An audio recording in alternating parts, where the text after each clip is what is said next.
Okay, team, you prepared for this. You've done the homework. Huh? Okay, most of us have done the homework. You're a finely tuned machine. The machine is a finely tuned machine. But if we're gonna win this great race, first we have to rally. Who's with me? Yeah. Yes. All right, here we go. Rally on 3. 1, 2, 3. Rally!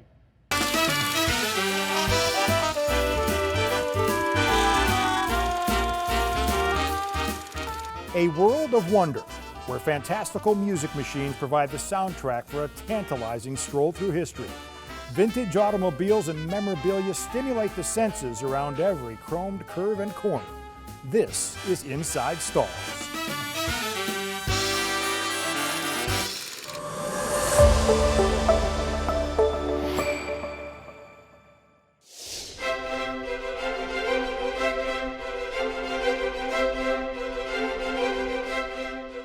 The Great Race started in 1983 with the idea of racing pre-World War II vehicles across the country for a significant cash purse. It was such a crazy idea that the inaugural event drew 69 participants, with 62 completing the journey from Los Angeles to Indianapolis. 41 years later, the race is still going. But for just the second year, the Great Race is hosting a spring rally, which brings us to Stahls. As a participant and a sponsor, Stahls makes a major commitment to the Great Race, and this year will serve as the official finish line to the second annual Spring Rally.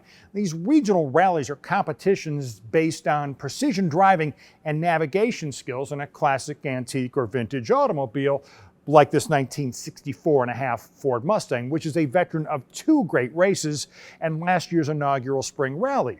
We'll have more on the car in a moment. The Great Race is a 9-day event. The Spring Rally is 3 days, which starts and ends at the same location each day. The rally takes place over a Friday, Saturday, and Sunday, but begins on a Thursday with Rally School, where teams are taught how to read rally directions and how drivers and navigators need to work together. It's great for newcomers, but also good practice for the veterans. 92 teams will participate in this year's Spring Rally. Cash prizes are at stake. Rookies can use modern cars for practice, but rally cars must be 1974 or older, which brings us back to Stahls and the 1964.5 Mustang. This is not your ordinary 64.5 Mustang. It's been set up to be a Great Race rally car. Our friend Trey is here to tell us the difference and why these things are necessary if you want to participate in the Great Race. Trey, under the hood, it looks fairly stock, but there's been a couple of changes. Well, that's right. So it does have the stock 260 cubic inch V8, which was 1 year only for this Mustang.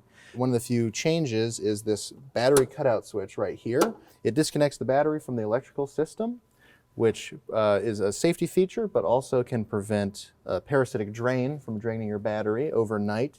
It also has this coolant overflow tank here, which is, it just collects the coolant that would otherwise go overboard. And while the distributor looks stock, there have been some changes there as well. Yeah, so there is a magnetic pickup in there that tells this controller right here every time that the engine makes a revolution, and that allows the time-wise speedometer in there to work. And that is a changeover stock that is required by the race so that all racers have parity, the same speedometer. Trey, I understand there's some suspension upgrades as well. Why is that important? Well, these upgrades help the car to corner faster and more reliably. It also keeps it safer at a higher speed. One of the biggest changes is a front subframe kit from CJ Pony Parts, which is a subframe connector, basically a large steel plate here that braces the front suspension, keeps it tighter when in a very quick turn. It just makes it corner much better and handle much better at speed, which is important for a race. Well, we've dropped the top on this 64.5 Mustang to get a look at the interior because obviously some alterations have been made here, Trey. Yes, that's correct. So the 64 Mustang didn't even have cup holders factory. So this center console has a Velcroed aftermarket cup holder set there. Other features that we have are mostly in the driver's compartment here. We have our time-wise speedometer here. This is the required Great Race speedometer, but it gives complete accuracy all the way to 50 miles an hour. Why isn't the stock speedometer sufficient for that? By make and by car, speedometers are more or less accurate. And a car from this era, it'll be accurate at around 60 miles an hour, but have a margin of error on either side. And to give each racer an even playing field and a very legible Speedo. And there's a rally pack on this car? Yeah, so Ford offered this accessory on a lot of their cars in this era. It has a tachometer and a clock, and they actually call it the rally pack. It was designed for giving you the accessories you would need to do this kind of rallying back in the day.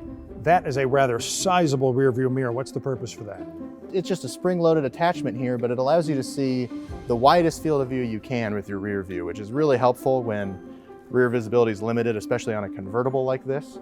When the top is up and there's dust on that vinyl window, it is impossible to see. What's the story behind this clock that was stolen from Flavor Flav? Oh, well, that very large dial there is to help the navigator. Okay. The navigator has a complicated job of reading a chart with every turn and every direction for the race at the same time as they're running a stopwatch with that chart and keeping track of that time there. All three of them are important and they have to keep track at all times. And the navigation directions and instructions are fairly detailed and specific, aren't they? Yes, and very visual. They give you a chart with, if you have to turn at a specific sign, that sign will be labeled exactly how the text is written. If you have to stop your stopwatch when you pass reach the end of a cow pasture, it'll say, you know, cow cattle grate, stop your stopwatch. It's that specific. Yes. In the trunk, it looks like organized chaos, but there's a method to the madness here. Yes, so there's a number of things that help support a racer out and about. Spare antifreeze coolant.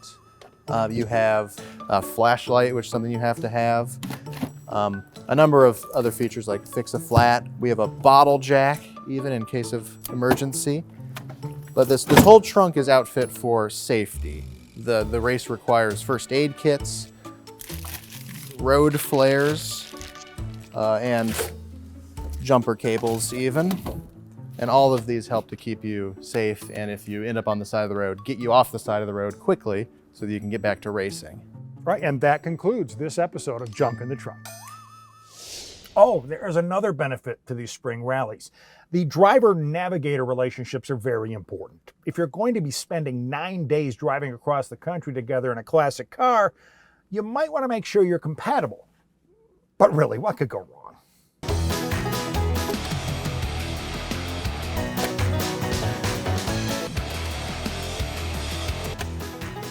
Listen, I'm a little bit rock and roll. I'm a light country. I said rock and roll.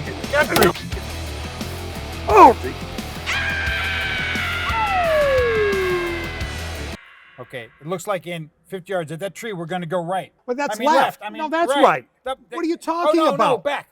No, back. We can't go back. I got to pee.